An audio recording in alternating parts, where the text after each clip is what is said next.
কেউ party office নিয়ে নিচ্ছে, কেউ পার্টি নিয়ে নেবে। ইকো পার্কে প্রাতঃভ্রমণে এসে এমনই দাবি করেছেন রাজ্যের মন্ত্রী দিলীপ ঘোষ। তিনি বলেছেন, কেউ অ্যাকাউন্ট নিয়ে নেবে, কেউ কোম্পানি নিয়ে নেবে। পিসি ভাইপো যা করেছে, মানুষের যে অভিশাপ তার পরিণাম হচ্ছে। বলেছিলেন পার্টি ভেঙে যাবে, দুজনই থাকবে। এখন দুজনই আছে, বাকিরা আছেন কিন্তু কোথায় আছেন তা বোঝা যাচ্ছে না। তৃণমূল নেতাদের বিরুদ্ধেও আরো অনেক অভিযোগ আসবে। এতদিন ভয়ে মুখ বন্ধ করেছিল মানুষ।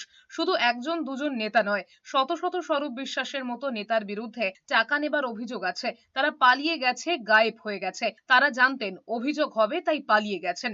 যারা আছে তাদের বিরুদ্ধে পুলিশ পদক্ষেপ নিচ্ছে।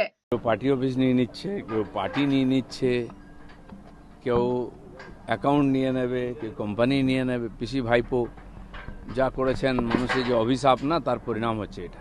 নিশ্চয় হয়ে গেছেন। আমি বলেছিলাম পার্টি ভেঙে যাবে, দুজনই থাকবেন। এখনও দুজনই আছেন, বাকিরা আছেন। তারা যে কোথায় আছেন কিছু বোঝা যাচ্ছে না।